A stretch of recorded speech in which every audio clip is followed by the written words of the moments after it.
ವಿಷಯವನ್ನು ಸಂಗ್ರಹವಾಗಿ ಮತ್ತೊಮ್ಮೆ ತಿಳಿಸ್ತೇನೆ. ಪುಸ್ತಕದಲ್ಲಿ ಬರೆದಿಟ್ಟುಕೊಳ್ಳಿ, ಮತ್ತೆ ಮತ್ತೆ ಚಿಂತನ ಮಾಡಿ.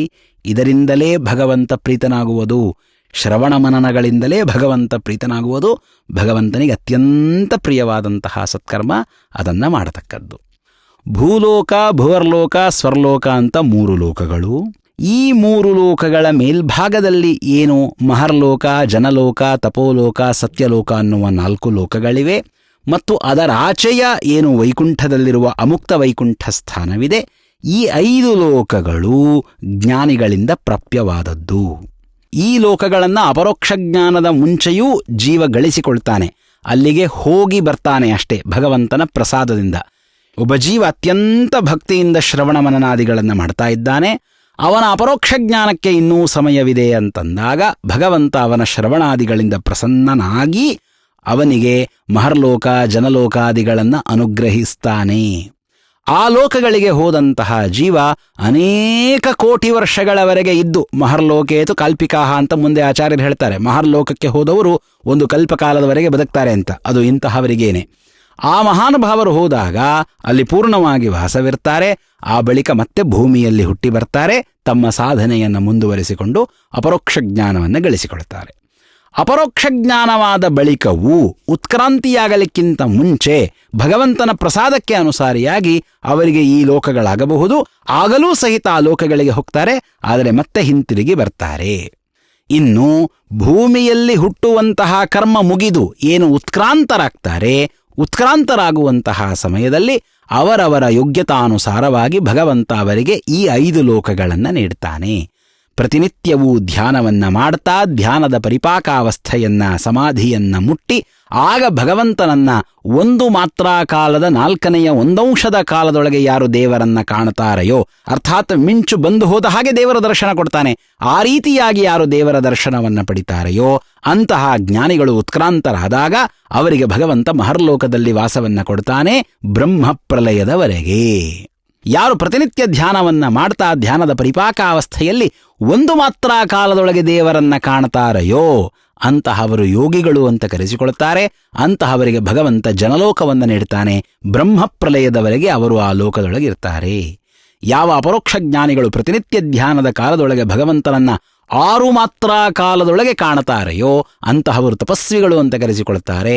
ಅಂತಹವರನ್ನ ಭಗವಂತ ತಪೋಲೋಕದಲ್ಲಿ ಇರಿಸ್ತಾನೆ ಬ್ರಹ್ಮ ಪ್ರಲಯದವರೆಗೆ.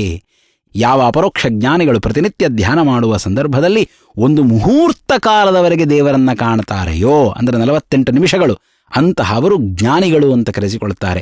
ಅಂತಹವರನ್ನ ಭಗವಂತ ಸತ್ಯಲೋಕದಲ್ಲಿ ಇರಿಸ್ತಾನೆ. ಈ ಮಹರ್ಲೋಕ, ಜನಲೋಕ, ತಪೋಲೋಕ, ಸತ್ಯಲೋಕ ಈ 4 ಲೋಕಗಳಿಗೆ ಅಧಿಪತಿಯರಾದವರು ಬ್ರಹ್ಮದೇವರು. 4 ಲೋಕಗಳಲ್ಲಿ ಪ್ರತ್ಯೇಕವಾದ 4 ರೂಪಗಳಿವೆ. ಆ ರೂಪಗಳ ಬಳಿಗೆ ಹೋಗಿ ಅವರ ದರ್ಶನವನ್ನ ಪಡೆದು ಅವರ ಬಳಿಯೇ ವಾಸ ಮಾಡಿಕೊಂಡಿರ್ತಾರೆ ಉತ್ಕ್ರಾಂತರಾದ ಈ ಜೀವರಾಶಿಗಳು. ಏನು ಅಪರೋಕ್ಷ ಜ್ಞಾನಾತ್ ಪೂರ್ವದಲ್ಲಿ ಅಥವಾ ಅಪರೋಕ್ಷ ಜ್ಞಾನಿಗಳಾಗಿದ್ದಾಗ ಮಹಾರಾದಿ ಲೋಕಗಳನ್ನು ಪಡೆದುಕೊಳ್ತಾರೆ ಸಾಧಕರು, ಆಗ ಬ್ರಹ್ಮದೇವರ ದರ್ಶನವಾಗುವುದಿಲ್ಲ ಅವರಿಗೆ. ಕೇವಲ ಲೋಕಕ್ಕೆ ಹೋಗ್ತಾರೆ, ಹಿಂತಿರುಗಿ ಬಂದು ಬಿಡ್ತಾರಷ್ಟೇನೆ. ಉತ್ಕ್ರಾಂತರಾಗಿ ಹೋದಾಗ ಲೋಕಸ್ವಾಮಿಯಾದ ಬ್ರಹ್ಮದೇವರು, ಬ್ರಹ್ಮನಾಂತರ್ಯಾಮಿಯಾದ ಭಗವಂತ ಅವರನ್ನು ಸಹಿತ ಕಾಣುತ್ತಾರೆ. ಇನ್ನ ಪ್ರತಿನಿತ್ಯ ಧ್ಯಾನದ ಕಾಲದಲ್ಲಿ 1 ಮುಹೂರ್ತಕ್ಕಿಂತಲೂ ಮಿಗಿಲಾಗಿ ಯಾರು ಭಗವಂತನ ದರ್ಶನವನ್ನು ಮಾಡಿಕೊಳ್ಳುತ್ತಾರೆ, ಯಾರು ಪ್ರತೀಕವಿಲ್ಲದೆ ಭಗವಂತನ ದರ್ಶನವನ್ನ ಮಾಡಬಲ್ಲರೋ ಅಂತಹ ಪ್ರತೀಕಾಲಂಬನರಿಗೆ ಅಮುಕ್ತ ವೈಕುಂಠವೇ ಉಂಟಾಗ್ತದೆ. ಆ ಅಮುಕ್ತ ವೈಕುಂಠದಲ್ಲಿ ಭಗವಂತನನ್ನೇ ಸಾಕ್ಷಾತ್ತಾಗಿ ಪಡಿತಾರೆ. ಈ 4 ಲೋಕಗಳಲ್ಲಿ ಪಡೆಯುವುದು ಬ್ರಹ್ಮದೇವರನ್ನ, ಅಮುಕ್ತ ವೈಕುಂಠದಲ್ಲಿ ಸಾಕ್ಷಾತ್ ವೈಕುಂಠನಾಥನ ಬಳಿಗೆ ಹೋಗಿ ವಾಸ ಮಾಡಿಕೊಂಡಿರ್ತಾರೆ. ಈ 5 ಲೋಕಗಳಲ್ಲಿ ವಾಸ ಮಾಡಿಕೊಂಡಿರುವಾಗ ಅವರಿಗೆ ದಿವ್ಯವಾದ ಶರೀರವಿರ್ತದೆ. ಸ್ವರೂಪಭೂತವಾದ ಶರೀರದಿಂದ ಇರುವುದಿಲ್ಲ. ಇದು ಪರಮಮುಕ್ತಿ ಅಲ್ಲ.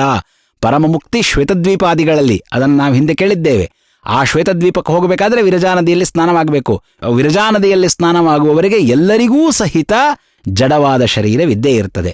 ಹೀಗೆ ಮಹರ್ಲೋಕದಲ್ಲಿ, ಜನಲೋಕದಲ್ಲಿ, ತಪೋಲೋಕದಲ್ಲಿ, ಸತ್ಯಲೋಕದಲ್ಲಿ, ಅಮುಕ್ತ ವೈಕುಂಠದಲ್ಲಿ, ಆನಂತರ ಬ್ರಹ್ಮಪ್ರಳಯವಾಗುವಂತಹ ಸಂದರ್ಭದಲ್ಲಿ ಏನು ಈ ಲೋಕಗಳು ನಾಶವಾಗ್ತವೆ, ಆಗ ಈ ಎಲ್ಲ ಲೋಕಗಳನ್ನು ತೊರೆದು ಬ್ರಹ್ಮಾಂಡದ ಆಚೆ ಇರುವ ತತ್ವಗಳನ್ನು ದಾಟಿ ಸತ್ವರಜಸ್ತಮೋ ಗುಣಗಳ ಆಚೆ ಇರತಕ್ಕಂತಹ ವಿರಜಾ ನದಿಯಲ್ಲಿ ಸ್ನಾನ ಮಾಡ್ತಾರೆ. ಅಲ್ಲಿಯವರೆಗೆ ಇವರೆಲ್ಲರಿಗೂ ಜಡವಾದ ಶರೀರವೇ ಇರ್ತದೆ.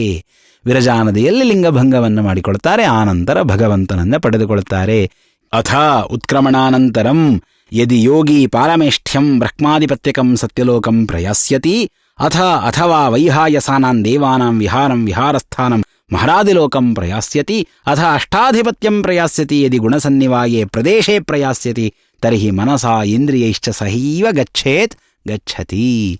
ಈ ಜೀವರಾಶಿಗಳು ಉತ್ಕ್ರಾಂತರಾದ ಬಳಿಕ ಮಹರ್ಲೋಕಕ್ಕೆ ಹೋಗಲಿ, ಜನಲೋಕಕ್ಕೆ ಹೋಗಲಿ, ತಪೋಲೋಕಕ್ಕೆ ಹೋಗಲಿ, ಸತ್ಯಲೋಕಕ್ಕೆ ಹೋಗಲಿ, ಅಮುಕ್ತ ವೈಕುಂಠಕ್ಕೆ ಹೋಗಲಿ, ಅದರ ಆಚೆಯಲ್ಲಿರ್ತಕ್ಕಂತಹ ಆವರಣಗಳ ಬಳಿಗೆ ಗುಣಸನ್ನಿವಾಯದವರೆಗೆ ಹೋಗಲಿ, ಅಲ್ಲಿಯವರೆಗೆ ಜಡವಾದಂತಹ ಶರೀರವೇ ಇರ್ತದೆ. ಯಾರ್ಯಾರಿಗೆ ಯಾವ್ಯಾವ ರೀತಿಯಾದ ಗತಿ? ಯೋಗೇಶ್ವರಾಣಾಂಗತಿ ಮಾಮನಂತಿ ಬಹಿಸ್ತ್ರಿಲೋಕ್ಯಾ ಪವನಂತರಾತ್ಮ ನ ಕರ್ಮಭಿಸ್ತಾಂಗತಿಮಾಪ್ನುವಂತಿ ವಿದ್ಯಾ ತಪೋ ಯೋಗ ಸಮಾಧಿಭಾಜಾಂ. ಯಾವ ಲೋಕಗಳನ್ನು ಅಶ್ವಮೇಧಾದಿ ಕರ್ಮಗಳಿಂದ ಪಡೆಯಲಿಕ್ಕೆ ಸಾಧ್ಯವಿಲ್ಲವೋ ಅಂಥ ಲೋಕಗಳನ್ನು ಈ ಯೋಗೀಶ್ವರರು ಪಡೆದುಕೊಳ್ತಾರೆ. ಬಹಿಸ್ತ್ರಿಲೋಕ್ಯಾಹ, 3 ಲೋಕದ ಆಚೆ ಇರತಕ್ಕಂತಹ ಲೋಕಗಳು. ವಿದ್ಯಾ ಅಂದರೆ ಜ್ಞಾನ ಮತ್ತು ಮಹಾಜ್ಞಾನಗಳು, ತಪಃ ಅಂದರೆ ತಪಸ್ಸು, ಯೋಗ ಅಂತಂದರೆ ಯೋಗ ಮತ್ತು ಪಾದಯೋಗಗಳು. ಪಾದಯೋಗಿಗಳು ಮಹರ್ಲೋಕವನ್ನ, ಯೋಗಿಗಳು ಜನಲೋಕವನ್ನ, ತಪಸ್ವಿಗಳು ತಪೋಲೋಕವನ್ನ, ಜ್ಞಾನಿಗಳು ಸತ್ಯಲೋಕವನ್ನ, ಮಹಾಜ್ಞಾನಿಗಳು ವೈಕುಂಠವನ್ನ ಪಡೆದುಕೊಳ್ಳುತ್ತಾರೆ.